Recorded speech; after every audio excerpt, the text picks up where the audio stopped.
वसवसे।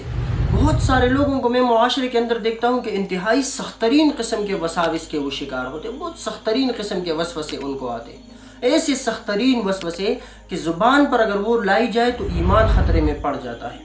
अल्लाह जल्ल शानुहु के बारे में, कुरान और हदीस के बारे में, आप सल्लल्लाहु अलैहि वसल्लम के ज़ात अक़दस के बारे में निहायत सख्त तरीन किस्म के वसवसों के शिकार होते हैं। लेकिन परेशान होने की ज़रूरत नहीं है।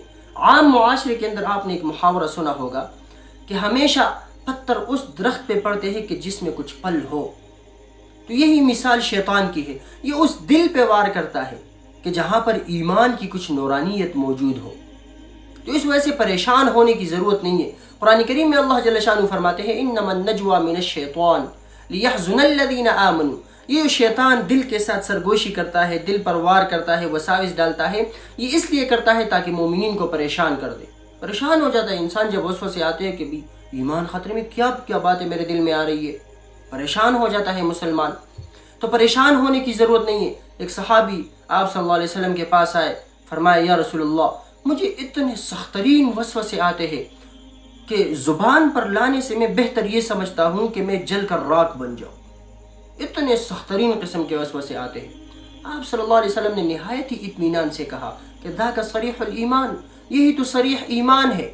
इत्मीनान से जवाब दिया, क्योंकि आप सल्लल्लाहु अलैहि वसल्लम को पता था कि ये मोमिन है, शैतान इस पे वार कर रहा है, दिल में वसवसे डाल रहा है ताकि ये अपने ईमान को ख़तरे में समझे और इसका ईमान ख़तरे में पड़ जाए।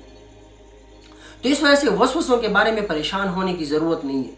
मैं इलाज भी आपको बताता हूँ, लेकिन सबसे पहले लोग इसकी वजह से डिप्रेशन और टेंशन के शिकार हो जाते हैं कि भाई ईमान ख़तरे में पड़ गई है मेरी, इतनी सख्त तरीन किस्म की बातें जहन में और दिल में आ रही है।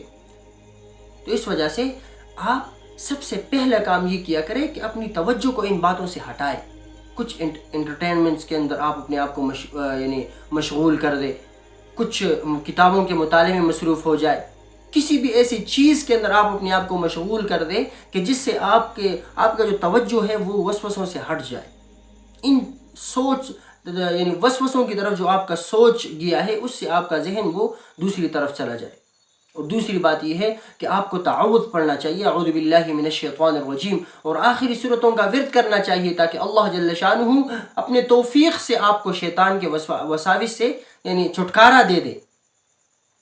परेशान होने की ज़रूरत नहीं है। इन वसाविस के अंदर लोग अजीब तरह के परेशानी के शिकार होते हैं, डिप्रेशन के शिकार हो जाते हैं, टेंशन के शिकार हो जाते हैं। लेकिन अल्लाह जल्ल शानुहु ने फरमाया कुरान करीम के अंदर कि ये जो सरगोशियाँ करता है शैतान दिल के साथ, तो ये इसलिए करता है ताकि लोगों को परेशान कर दे। आप भी मुआशरे के अंदर देखो, इंसान उस बर्तन के पीछे जाता है कि जिसके अंदर कुछ पानी हो। तो इस वजह से शैतान भी उस दिल पे वार करता है कि जहाँ पर कुछ ईमान हो। तो परेशान होने की ज़रूरत नहीं है। वसवसे ये मोमिनीन को आते हैं और ये एक शैतान है वसवास, वो दिल के अंदर ये सख्त तरीन किस्म के वसवसे डालता है। अल्लाह ताला हमें इससे छुटकारा अता फरमाए और अल्लाह ताला हमें समझने की तौफीक अता फरमाए। व आखिर दावाना अनिल हम्दुलिल्लाह।